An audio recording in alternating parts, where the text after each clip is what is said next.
Wangari Maathai, an internationally renowned environmentalist, tells the story of a monstrous, all-consuming forest fire. In the story, all of the animals rush out of the forest in order to seek protection and watch as their homes are completely engulfed in flames. As all of the animals are sitting there watching their homes be destroyed, a singular hummingbird goes to all of the animals rush out of the forest in order to seek protection and watch as their homes are completely engulfed in flames. As all of the animals are sitting there watching their homes be destroyed, a singular hummingbird goes to a stream and picks up a droplet of water. He then comes back to the forest and drops it on the flames, goes back to the stream, grabs another, and goes back, and so on. All of the other animals look at him as if he's crazy, and the stronger, bigger animals turn to him and say, "What do you think you can do? You're too little." To this, the hummingbird turns and says, "I'm doing the best I can. Each and every one of you can be this hummingbird." You see, this is how we need to approach environmental activism. Yes, our actions may make us feel insignificant at times, but we certainly wouldn't want to be the other animals, simply sitting idly as their homes are engulfed in flames. A common objection that people have to environmental activism is that they think that their efforts would be insignificant. They argue that if they were sustainable in their lifestyles, their impacts would be so small that why do anything at all? A Pew Research study found that 3/4 of all Americans are concerned about the environment, but only 1/5 of those respondents said they would be willing to live out those concerns all the time. But you see, there's nothing wrong with that. Expecting each and every one of us to dedicate 100% of our time to thinking and acting green just isn't feasible. Perhaps, if each and every one of us dedicated a small portion of our time to living sustainably, the impact could be truly monumental. One thing that we can control is our recycling habits. So in the spirit of thinking globally but acting locally, we brought this Pew Research study to the halls of Lake Forest High School. We conducted a student body-wide survey to gauge the waste disposal habits of our peers. We began with one central question: do you recycle? Seems simple enough. 64% of respondents said they did, and 36% of respondents said they sometimes did.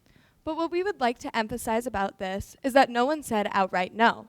And what really sparked our interest were the reasons why people weren't recycling all the time. The top one being that they simply didn't know what could be recycled and what couldn't. Our study concluded that 72% of respondents were unsure whether or not styrofoam is a recyclable material.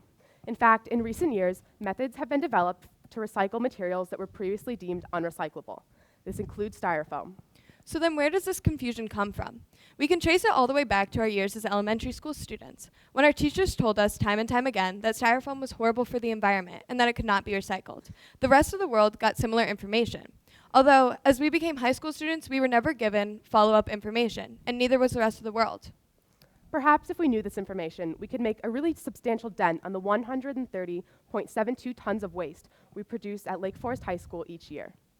So this issue really boils down to education.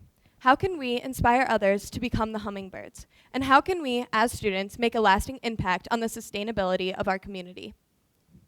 We devised something called an environmental commission. So what exactly is an environmental commission? It's a group of highly motivated students, faculty, and parents who collaborate with facilities management to create sustainable policies to be implemented on our campus and within our community. Nationwide environmental commissions act with one goal: revitalize their communities. They oversee city and school ordinances and contracts that have the potential to have an environmental impact and suggest areas of improvement, such as green infrastructure, smart growth, and environmental cleanups. So we went to our principal, Dr. Holland, with this idea, and she agreed with us. Education is truly central to the entire topic. She said that if we were to create an environmental commission, it would be a great way to bring people together, to bring everyone together.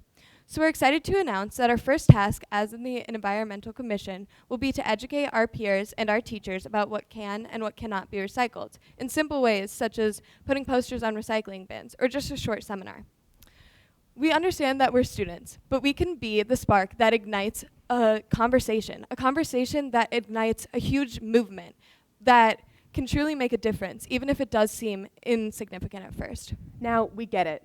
We look at environmental problems as one huge issue, and it can be a daunting and frankly overwhelming task to try and find a solution. But the key is thinking small. Think of the smallest environmental issue in your life, such as your consumption of plastic water bottles, and fix it. Bring a reusable bottle to school every day.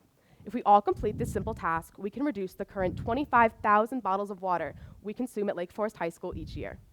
So if you start small, your soon small changes can make a substantial change, even if the change is truly just within yourself.